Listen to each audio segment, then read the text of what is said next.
Antes de que el tiempo comenzara, antes de que las estrellas brillaran en el cielo nocturno y antes de que el hombre caminara sobre la tierra, Dios creó seres magníficos para servirlo y adorarlo.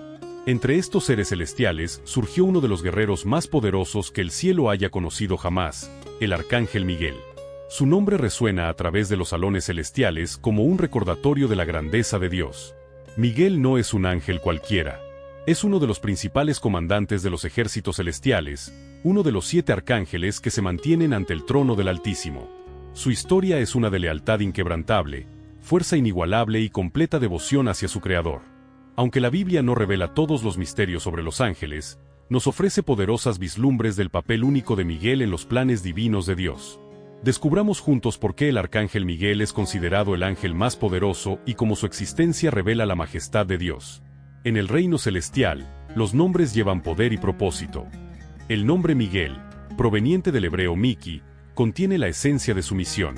Mei significa quién, Ka significa cómo y L se refiere a Dios. Juntos forman la profunda pregunta, ¿quién es como Dios? Este nombre no es solo una identificación, sino una declaración de fe. Un recordatorio constante de que nadie se compara con el Creador. Cuando el profeta Daniel recibió visiones sobre los tiempos finales, mencionó a este poderoso arcángel en Daniel 12:1. En aquel tiempo se levantará Miguel, el gran príncipe que vela por tu pueblo. En este pasaje vemos que Miguel no es solo un mensajero, sino un príncipe celestial, un defensor del pueblo de Dios.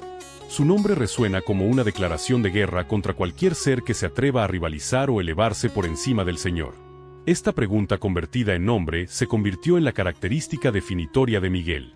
Cuando la rebelión surgió en el cielo, fue este recordatorio, ¿quién es como Dios?, el que resonó mientras lideraba a los ángeles fieles contra aquellos que se atrevieron a desafiar la autoridad divina. El nombre de Miguel es, por tanto una pregunta como una respuesta, proclamando la absoluta supremacía de Dios sobre toda la creación. Incluso antes de que la luz fuera separada de las tinieblas, Dios creó a los magníficos seres celestiales llamados ángeles. Aunque la Biblia no describe el momento exacto de su creación, deja claro que existían antes de la fundación de la tierra, como se ve en Job 38, 4-7, ¿dónde estabas tú cuando yo fundaba la tierra? Dímelo, si tienes inteligencia. ¿Quién fijó sus dimensiones? Seguramente lo sabes. ¿Quién tendió la cuerda para medirla? ¿Sobre qué se asentaron sus bases? ¿Quién puso su piedra angular, cuando alababan todas las estrellas del alba y aclamaban todos los hijos de Dios? Entre estos primeros seres creados, Miguel fue formado no como un ángel común, sino como uno de los principales. La Biblia no da detalles específicos sobre su proceso de creación, pero sabemos que vino a la existencia por la palabra de Dios, como se describe en Salmo 148, 2-5. Alabadlo, todos sus ángeles. Alabadlo, todos sus ejércitos celestiales. Que alaben el nombre del Señor, porque Él mandó y fueron creados. Miguel fue creado para servir, adorar y cumplir propósitos divinos. A diferencia de los humanos, que fueron hechos un poco menores que los ángeles, Miguel fue creado con poder e inteligencia extraordinarios desde el principio. Como todos los ángeles, fue formado como un ser espiritual e inmortal, no limitado por las restricciones físicas que conocemos, capaz de moverse entre los reinos celestiales y terrenales según la voluntad de Dios. El reino celestial está organizado en una estructura jerárquica notable. Aunque la Biblia no detalla explícitamente los 9 órdenes angélicos, varios pasajes nos dan vislumbres de esta organización divina. Colosenses 1:16 dice, porque en Él fueron creadas todas las cosas, las que hay en los cielos y las que hay en la tierra, visibles e invisibles, sean tronos, dominios, principados o potestades, todo fue creado por medio de Él y para Él. Dentro de esta estructura celestial de tronos, dominios, principados y potestades, Miguel ocupa una posición destacada como uno de los arcángeles. En Judas 1:9 se le identifica claramente, pero cuando el arcángel Miguel contendía con el diablo, disputando con él por el cuerpo de Moisés, no se atrevió a proferir juicio de maldición contra él, sino que dijo, el Señor te reprenda. El título arcángel significa ángel principal o ángel de rango superior, marcando su elevado estatus. La tradición identifica a 7 arcángeles que se mantienen ante el trono de Dios, basándose en pasajes como Apocalipsis 8:2.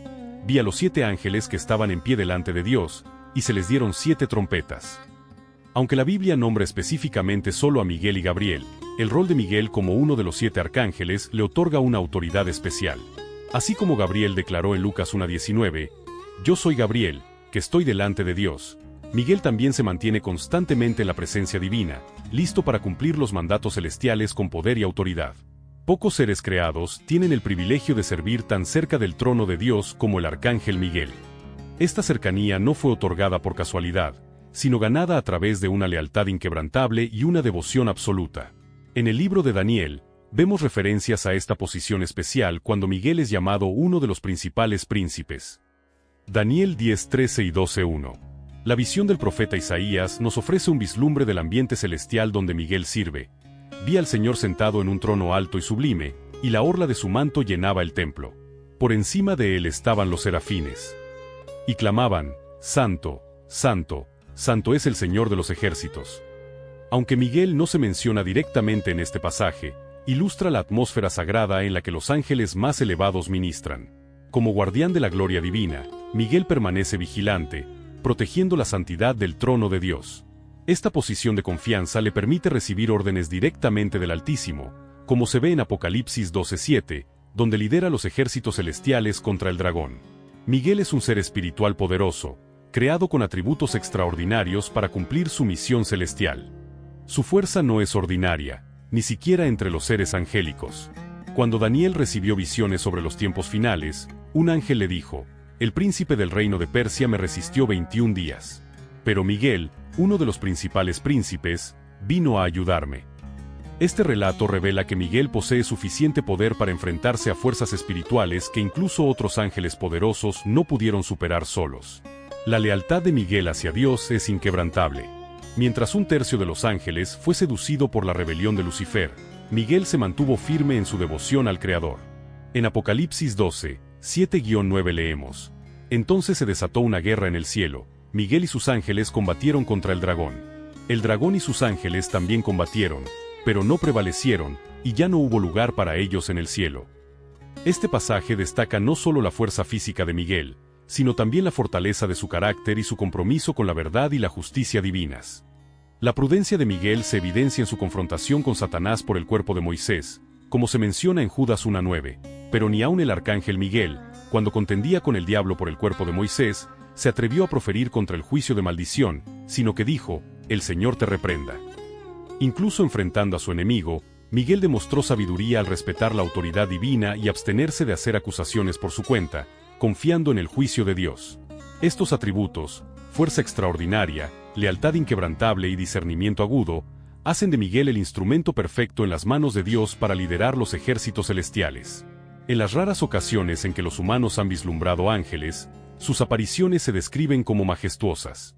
El arcángel Miguel, como uno de los principales guerreros del cielo, suele asociarse con símbolos de poder y autoridad divinos. Aunque la Biblia no detalla su vestimenta específicamente, algunos textos ofrecen pistas sobre su posible apariencia. Cuando Josué se encontró con un ser celestial antes de la batalla de Jericó, vio a un hombre con una espada desenvainada en la mano. Josué 5, 13-14. Josué se acercó a él y le preguntó, ¿estás de nuestro lado o del enemigo? Ni lo uno ni lo otro, respondió. Soy el jefe del ejército del Señor, ahora he venido. Muchos estudiosos creen que este comandante pudo haber sido Miguel, dado que lidera los ejércitos celestiales. La espada flamígera es un símbolo frecuentemente asociado con Miguel, representando la justicia divina y la defensa de los propósitos de Dios. En Apocalipsis 1:16, Cristo se describe con una espada afilada de 2 filos que sale de su boca, simbolizando la palabra de Dios. Como ejecutor de la voluntad divina, Miguel empuña la autoridad de esa misma palabra. La armadura celestial que protege a este arcángel no está hecha de materiales terrenales, sino de justicia y verdad. Como describió Pablo en Efesios 6, 14-17, la armadura espiritual incluye el cinturón de la verdad, la coraza de la justicia, el escudo de la fe, el yelmo de la salvación y la espada del Espíritu. Como defensor de la verdad divina, Miguel está sin duda revestido con una protección similar a escala celestial, reflejando luz y gloria mientras cumple sus misiones divinas. El liderazgo en el reino de Dios no se toma por la fuerza, se otorga. Miguel no se proclamó comandante, recibió esta autoridad directamente del Creador. En Daniel 10:21, un ángel se refiere a él como Miguel, tu príncipe, indicando un rol de liderazgo designado por Dios. El alcance del poder otorgado a Miguel se hace evidente en Apocalipsis 12:7. Entonces se desató una guerra en el cielo, Miguel y sus ángeles combatieron contra el dragón. Nótese la frase sus ángeles, aquellos que sirven bajo el mando directo de Miguel, reconociendo su autoridad designada por Dios. En Daniel vemos más evidencia del rol militar de Miguel. Es llamado el Gran Príncipe en Daniel 12:1 y uno de los principales príncipes en Daniel 10:13. La palabra príncipe aquí lleva connotaciones militares y de liderazgo, indicando que Miguel no es solo un guerrero, sino también un estratega y comandante. La formación de este ejército celestial siguió patrones divinos de orden y propósito. Pablo escribiría más tarde en Efesios 6:11, revestíos de toda la armadura de Dios para que podáis estar firmes contra las acechanzas del diablo. De la misma manera, Miguel organizó a sus guerreros celestiales, preparándolos para el conflicto venidero. Cada ángel tenía un lugar designado, cada escuadrón su misión específica, todos unidos bajo el mando del arcángel que llevaba la declaración más poderosa del universo: ¿quién es como Dios? Ahora veremos la confrontación decisiva entre las fuerzas de Miguel y las de Satanás. El momento de la confrontación directa había llegado en los reinos celestiales. Los ejércitos se encontraban frente a frente. Por un lado, Miguel lideraba a los ángeles fieles. Por el otro, el gran dragón, Lucifer, ahora conocido como Satanás, el adversario, comandaba a los rebeldes. Lo que siguió fue el mayor conflicto jamás presenciado en el cielo. Una batalla no solo de fuerza, sino de verdad contra mentira, de lealtad contra traición. Juan nos da el relato de este choque épico en Apocalipsis 12, 7-8. Entonces se desató una guerra en el cielo. Miguel y sus ángeles combatieron contra el dragón. El dragón y sus ángeles también combatieron, pero no prevalecieron, y ya no hubo lugar para ellos en el cielo. La batalla fue feroz, pero el resultado nunca estuvo realmente en duda. Aquellos que se opusieron al Todopoderoso jamás podrían prevalecer. En el corazón de este conflicto cósmico estaban los dos comandantes: Miguel, cuyo mismo nombre desafiaba el orgullo del enemigo, y el dragón, que se había atrevido a intentar usurpar el trono de Dios. Entre ellos no había solo un choque de poder, sino una colisión fundamental de principios. Miguel luchaba por la verdad de que solo Dios es supremo, mientras que el dragón defendía la mentira de que los seres creados podían rivalizar con su creador. La batalla en el cielo reveló a todos los seres creados que la rebelión contra Dios tiene consecuencias. Como Pablo escribiría más tarde en Romanos 6:23, porque la paga del pecado es muerte. Para los ángeles rebeldes, el resultado fue la expulsión del cielo y la pérdida de su posición original, un destino terrible para seres que una vez conocieron la gloria de la presencia divina. Ahora veremos el desenlace final de la batalla y la expulsión de los ángeles rebeldes. La batalla celestial alcanzó su clímax cuando Miguel y sus ángeles, empoderados por la fuerza divina, avanzaron contra las fuerzas de Satanás. La confrontación fue decisiva y el resultado final. Juan describe lo que sucedió en Apocalipsis 12:9. El gran dragón fue precipitado, la serpiente antigua, que se llama Diablo y Satanás, el que engaña al mundo entero, fue precipitado a la tierra, y sus ángeles fueron precipitados con él. No fue una victoria parcial ni temporal. Los rebeldes fueron completamente derrotados y expulsados de la presencia de Dios. Como leemos nuevamente en Apocalipsis 12:8, pero no prevalecieron, y ya no hubo lugar para ellos en el cielo. Jesús mismo se refirió a este evento cuando dijo a sus discípulos en Lucas 10:18, «Yo veía a Satanás caer del cielo como un rayo». La expulsión fue total e irreversible. Pedro describe el destino de los ángeles caídos en 2 Pedro 2:4, porque si Dios no perdonó a los ángeles que pecaron, sino que los arrojó al infierno y los entregó a prisiones de oscuridad, reservados para juicio. Y Judas añade en el versículo 6, y a los ángeles que no guardaron su dignidad, sino que abandonaron su propia morada, los ha reservado bajo oscuridad en cadenas eternas para el juicio del gran día. Los ángeles que eligieron la rebelión entregaron la gloria de la presencia de Dios por promesas vacías de autonomía. Renunciaron a sus posiciones honradas en el cielo para seguir al que se opuso al plan divino. Nunca antes tantos seres celestiales se habían unido en oposición a su Creador. Ahora veremos cómo Miguel asumió nuevos roles después de la batalla. Con la victoria asegurada y los rebeldes expulsados, llegó el momento de restablecer el orden en el cielo. Miguel, habiendo demostrado tanto su lealtad como su liderazgo durante el conflicto, fue encomendado con nuevas e importantes responsabilidades. El cielo, ahora purificado de la rebelión, necesitaba reorganizarse para continuar cumpliendo los propósitos divinos. Los ángeles que habían permanecido fieles fueron reafirmados en sus posiciones, mientras se creaban nuevos roles para llenar el vacío dejado por los rebeldes. Como sugiere Pablo en Efesios 1:21, existen principados, potestades, autoridades y dominios en el reino espiritual. Tras la guerra, esta estructura necesitaba ser reconfigurada. Miguel, ya descrito como uno de los principales príncipes en Daniel 10:13, asumió aún mayores responsabilidades. Su rol como protector del pueblo de Dios se hizo más evidente, como vemos en Daniel 12:1. En aquel tiempo se levantará Miguel, el gran príncipe que vela por tu pueblo. Además de sus funciones protectoras, Miguel también recibió autoridad para seguir oponiéndose a las fuerzas malignas que ahora operaban desde la tierra.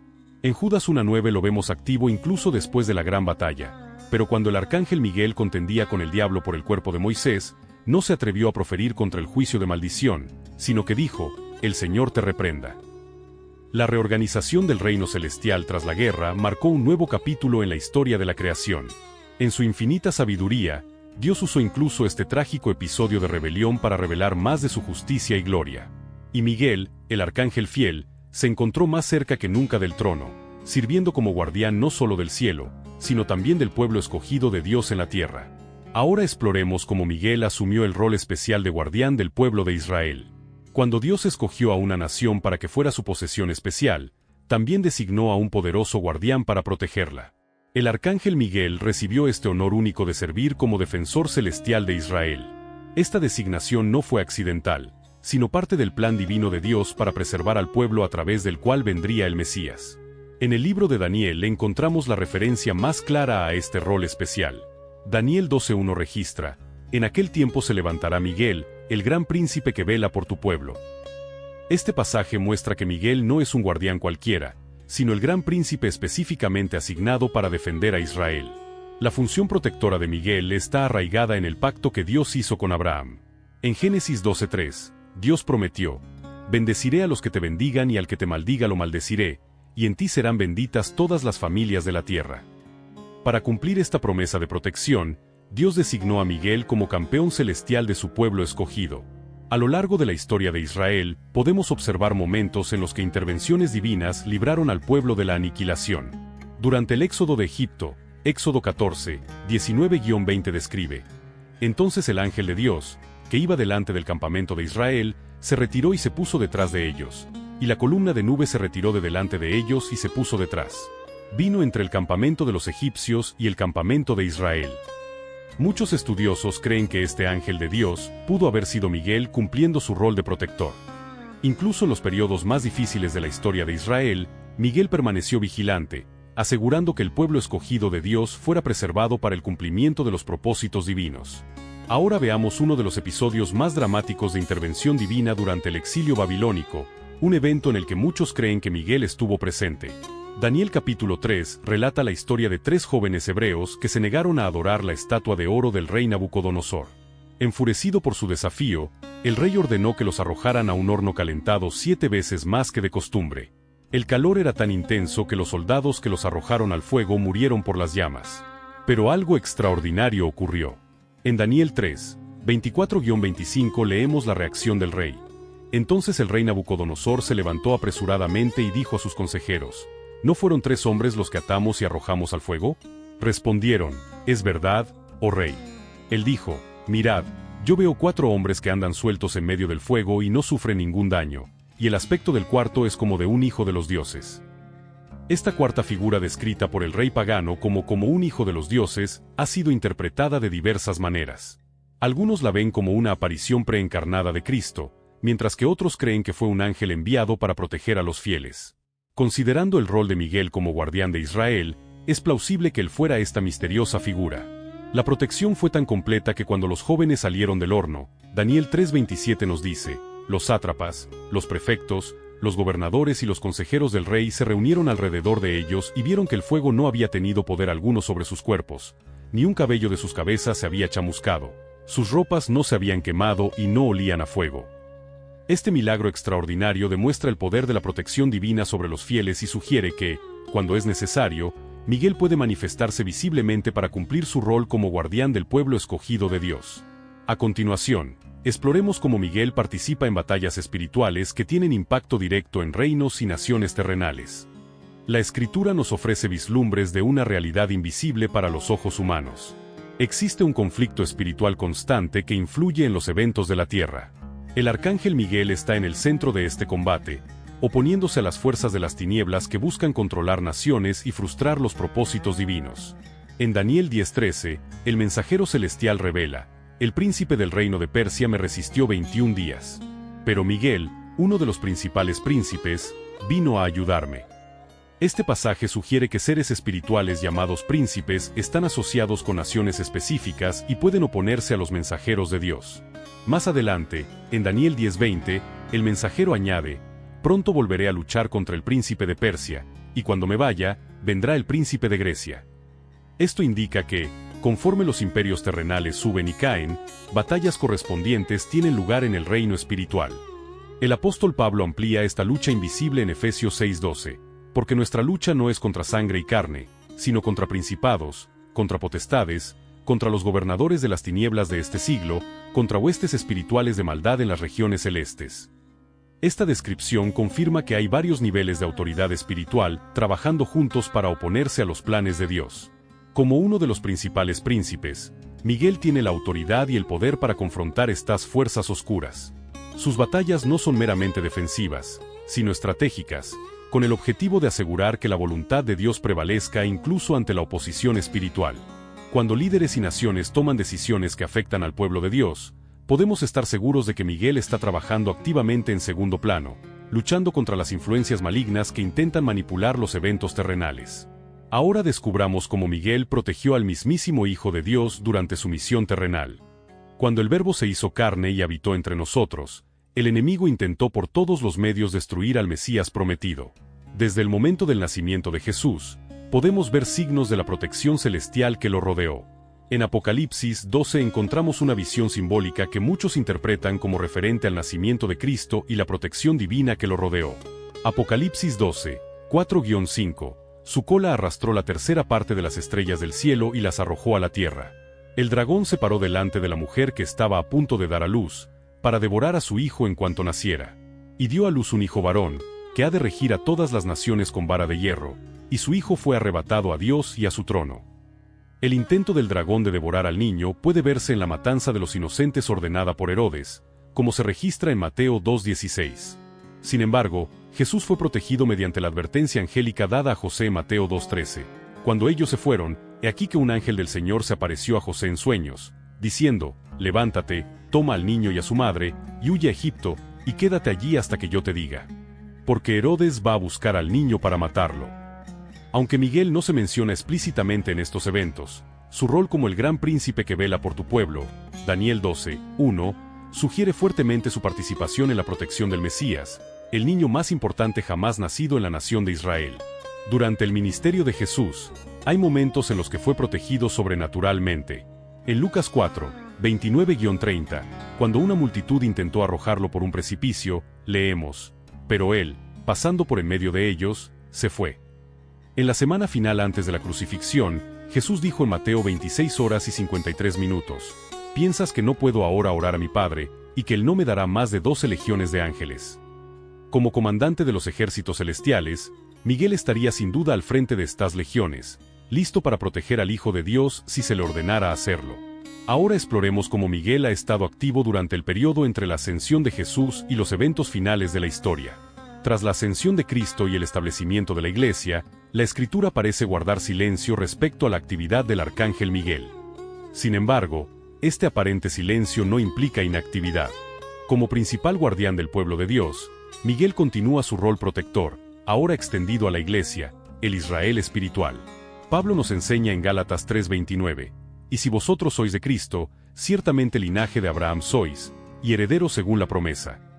Esta conexión entre la Iglesia y el Israel físico sugiere que la protección que Miguel una vez dio a la nación escogida ahora se extiende a los seguidores de Cristo en todo el mundo. Aunque las batallas espirituales continúan, como describe Pablo en Efesios 6:12, Miguel permanece activo en segundo plano, conteniendo las fuerzas que se oponen al avance del Evangelio. Jesús mismo habló de la protección angélica para los fieles en Mateo 18:10. Mirad que no despreciéis a alguno de estos pequeños, porque os digo que sus ángeles en los cielos ven siempre el rostro de mi Padre que está en los cielos.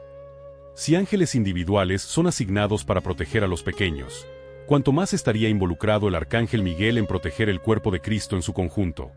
Esta aparente era de silencio es, en verdad, un tiempo de vigilancia constante. Miguel espera el momento designado por Dios en que su rol volverá a hacerse visible y decisivo en los eventos finales de la historia humana. A continuación veremos cómo Miguel está estrechamente ligado a los eventos del juicio final. A medida que la historia humana se acerca a su clímax, el arcángel Miguel asume un rol cada vez más prominente. La Escritura lo asocia directamente con los eventos apocalípticos que marcarán el fin de esta era. Su rol como arcángel del juicio se hace evidente en varios pasajes.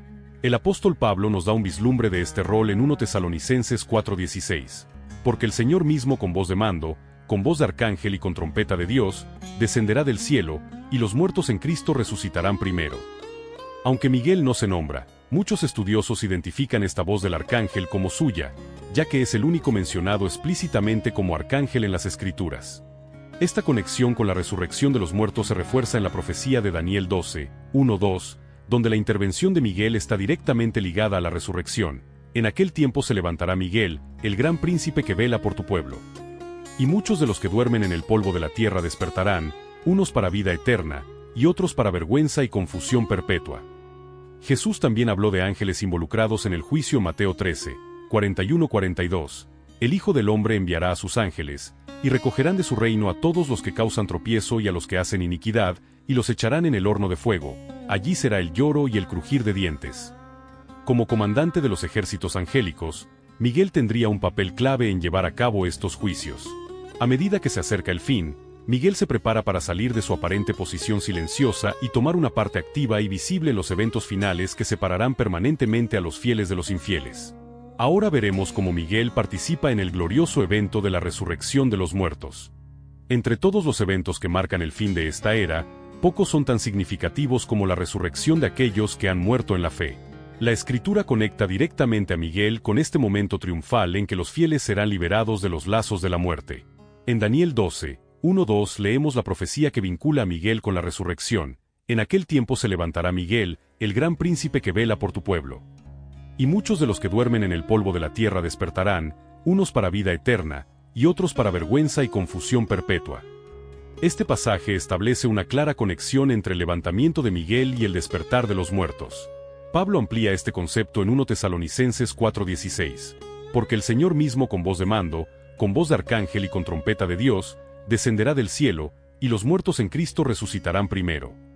La voz del arcángel, muy probablemente Miguel, será uno de los elementos clave que inicia la resurrección.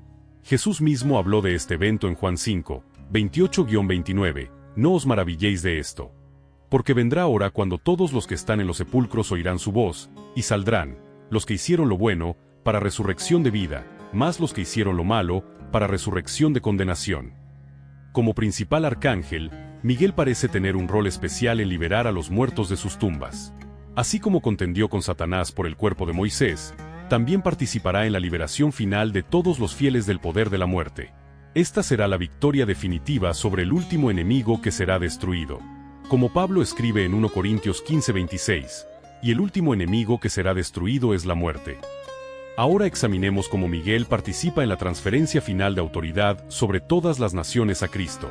Desde la caída del hombre, los reinos de este mundo han estado, en mayor o menor medida, bajo la influencia del príncipe de este mundo. Sin embargo, la Escritura revela que llegará un tiempo en que toda autoridad terrenal será entregada a su legítimo rey. Miguel, como comandante de los ejércitos celestiales, tendrá un papel importante en este cambio cósmico de poder. En Apocalipsis 11:15, Juan escribe: El séptimo ángel tocó la trompeta, y hubo grandes voces en el cielo, que decían: Los reinos del mundo han venido a ser de nuestro Señor y de su Cristo, y Él reinará por los siglos de los siglos. Este anuncio celestial marca el momento en que todas las naciones son oficialmente sometidas al gobierno de Cristo. Daniel tuvo una visión de este mismo evento en Daniel 7, 13-14. Miraba yo en la visión de la noche, y aquí con las nubes del cielo venía uno como un hijo de hombre. Y le fue dado dominio, gloria y reino, para que todos los pueblos, naciones y lenguas le sirvieran. Su dominio es dominio eterno, que nunca pasará, y su reino uno que no será destruido. Como guardián del pueblo de Dios y defensor de sus intereses, Miguel estará sin duda presente en este momento culminante de la historia redentora. Tras haber luchado contra los príncipes espirituales que gobernaban sobre las naciones, Miguel verá por fin a esas mismas naciones sometidas al reinado de Cristo. Pablo describe el objetivo final de este proceso en 1 Corintios 15, 24-25. Luego viene el fin, cuando entregue el reino al Dios y Padre, cuando haya suprimido todo principado y toda potestad y fuerza. Porque es necesario que él reine hasta que haya puesto a todos los enemigos debajo de sus pies. Miguel, que ha luchado innumerables batallas por los propósitos de Dios, será testigo de la victoria final de Cristo sobre todos los poderes opuestos. Ahora veamos el rol continuo de Miguel en la eternidad, después de la culminación del plan redentor de Dios. Cuando la historia de la redención alcance su clímax, cuando el cielo y la tierra sean renovados y el mal sea derrotado permanentemente, la necesidad de guerra espiritual llegará a su fin. Sin embargo, eso no significa que Miguel quede sin un rol. Como uno de los seres celestiales más elevados, su lugar de honor ante el trono de Dios permanecerá a lo largo de la eternidad. En Apocalipsis 21, 3-4, Juan describe la nueva Jerusalén, y oí una gran voz del cielo que decía: He aquí el tabernáculo de Dios con los hombres, y él morará con ellos. Y ellos serán su pueblo, y Dios mismo estará con ellos como su Dios. Enjugará Dios toda lágrima de los ojos de ellos, y ya no habrá muerte, ni habrá más llanto, ni clamor, ni dolor, porque las primeras cosas pasaron. En este ambiente perfecto, Miguel ya no necesitará defender al pueblo de Dios contra enemigos, porque no lo sabrá. En cambio, su rol se transformará en uno de honor eterno y adoración ante el trono. Como uno de los seres más cercanos a Dios, Miguel continuará sirviendo en su presencia divina, ahora acompañado por los redimidos de todas las edades. En el libro de Apocalipsis captamos vislumbres del entorno celestial donde Miguel sirve. Apocalipsis 4:8 describe a las criaturas vivientes alrededor del trono, y los 4 seres vivientes tenían cada uno 6 alas. Alrededor y por dentro estaban llenos de ojos, y no cesan día y noche de decir: Santo, Santo, Santo es el Señor Dios Todopoderoso, el que era, el que es y el que ha de venir. En la nueva creación, Miguel continuará su función principal, glorificar a Dios y cumplir su voluntad. La diferencia es que ahora no habrá más guerras que pelear, ni enemigos que enfrentar. El arcángel, cuyo nombre significa quien es como Dios, demostrará por toda la eternidad, a través de su servicio, que en verdad nadie se compara con el Señor de señores y Rey de reyes. Amigo, hemos llegado al final de este increíble viaje explorando la historia del arcángel Miguel. Hemos visto cómo su nombre, quien es como Dios, revela su misión central y cómo fue colocado en una posición única dentro de la jerarquía celestial. Seguimos su liderazgo en la gran batalla contra Lucifer y los ángeles rebeldes. Descubrimos su rol como protector de Israel y defensor de los fieles a lo largo de los siglos. Y finalmente, entendimos cómo Miguel jugará un papel central en los eventos finales de la historia. Miguel no es solo un ángel más. Es el campeón celestial de Dios, el guardián de su pueblo escogido, el guerrero que confronta a las fuerzas de las tinieblas y quien se levantará en los momentos más decisivos. Si este contenido te ha tocado el corazón y quieres seguir aprendiendo sobre los grandes personajes de la Biblia, no olvides suscribirte al canal. Haz clic en el botón de suscripción ahora mismo y activa la campanita para que te notifique sobre nuestros próximos videos. Y si este mensaje te ha bendecido, compártelo con tus amigos y familiares. Nunca sabes quién podría necesitar escuchar estas verdades hoy. Sigamos juntos en este viaje de descubrimiento de las maravillas de la palabra de Dios. Nos vemos en el próximo video.